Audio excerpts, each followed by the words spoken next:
it's not crap. It's wonderful. It smells of garlic and cigarette smoke, just like Carlton.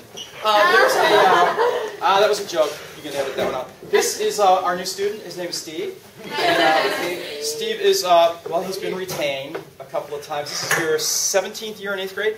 Okay, he's going to get it right this year, he swears, so he's taping everything so that when his mom writes the note saying that why is my kid still in the 8th grade, Steve can say, well, I was there, and I approve. And that's his camera right there. So anyway, Steve's going to be looking at you guys around. Steve is from Broward County. That's the county just to the south of us, for those of you that live in a cave.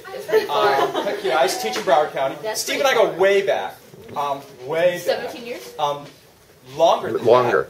that. Over 20 now. Yeah. My God. Steve and I met when I was teaching a bunch of underachieving, unmotivated, gifted students in a special I'm not kidding. In a special program. No, you guys were actually very motivated. You all would have been like stars of the class that I was teaching. But yeah, but we met and then we kind of hung out, and now we're good friends. And I named my daughter after him. My daughter Steve. There's my daughter's Abby. I did not name my daughter after.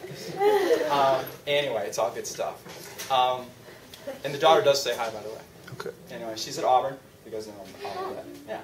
I said today we are picking up where we left off last week. Last week we were paradigm busters. Well, actually we were paradigm. Don't yawn yet. We just got started. Yawn in 10 minutes. Okay. We just got. Oh. No gum chewing. Oh, you guys. Who put that gum in my mouth? Last week, we identified paradigms. Paradigms are mental models that filter incoming data. Got that part down. We looked at the first chapter the very first chapter of our book, like chapter 1, section 1, and it came out with a paradigm for the populating of the Americas, which is woefully inadequate, out of date, just plain wrong. Okay? So instead of just sitting there staring at your text and we're going, WTF, World Trade Federation, we said, we can do better than this, and that's what we're doing this week. So this week, and you have until September 1st, which is Wednesday, we're busting two paradigms, okay? We're going to bust the textbook has to be paper, boring, crappy, old, outdated information, and you're going to present a new paradigm for the populating the Americas. So far, I haven't seen a lot of paradigm-busting textbook stuff. So far, I haven't seen a lot of real paradigm. We don't have you Wednesday, so it would be tomorrow. Thursday would be better. Okay, yeah. Well, we're going to work through it all day Wednesday, and then I'll make it do the next class. All day Thursday. No, Tuesday, right? And then we'll have you guys turn in on Wednesday or Thursday, whatever day works. Monday. Next Monday. Do we have Thursday? Which Thursday can we have off? Next Thursday. It's not. This week we go through all. Next Monday we have off. It's a week from this Thursday. Gotcha. I can argue. Yeah, please do. Oh my God. Well, hold it. It could be kind of entertaining. No, just sit. Got the camera up. Can we make it through next Monday? No, because I don't want you to spend all weekend doing it. Because I know some of you guys would end up spending 25 hours, and that's not the point of this one. We wouldn't spend a weekend because we don't have a So, no, it's due for you guys the second. Okay? And that's it. Now listen. You have a bunch of different resources at your fingertips, quite literally. You've got the First Americans ebook. Okay, and I've got that multiple theories map, which really does kind of summarize it all. Maybe the way to go instead of the first chapter of having any words at all is just have a map. Bam, showing different lines coming down. That is the way I learned. Okay, but not everybody learns the same way. For some of you, the textbook might be a very good way of learning. You might be very happy and content, and it's worked for you. And you know, in your world of paradigms, that's one paradigm that works.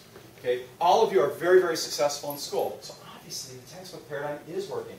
Can we make it work better, though? That's the key. I've had the questions that I get asked, and I'm going to try to keep this purposefully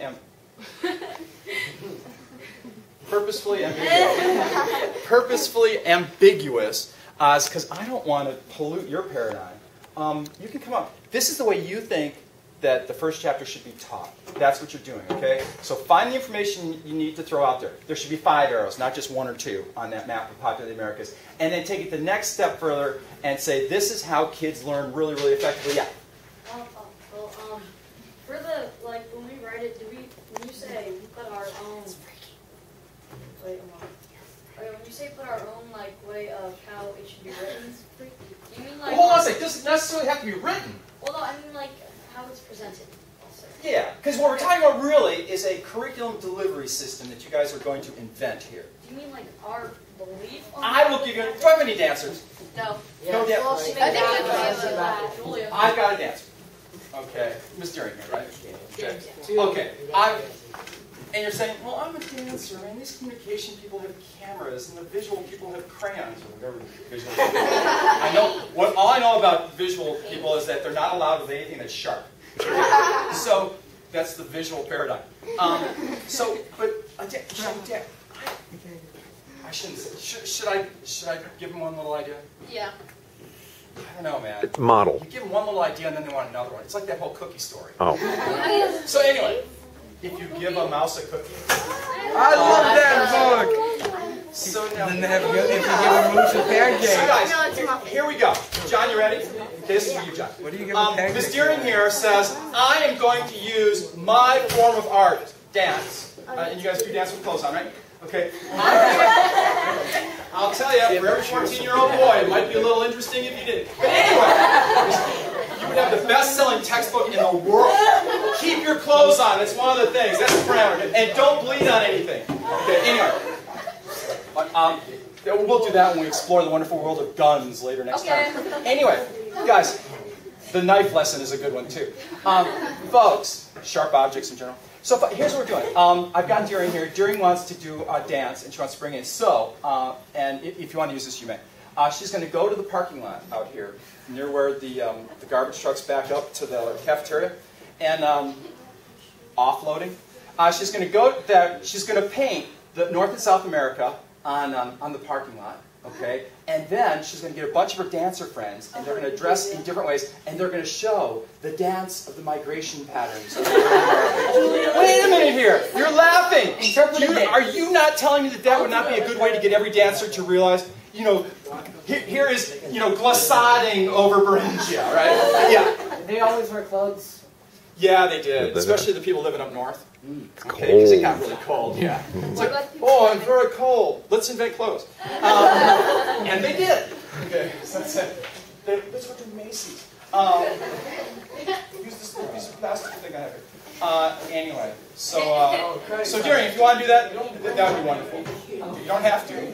Okay, I know you won't. But guys, so two paradigms are being dealt with here. First paradigm is the populated Americas. We know there should be 5 lines on that map, right?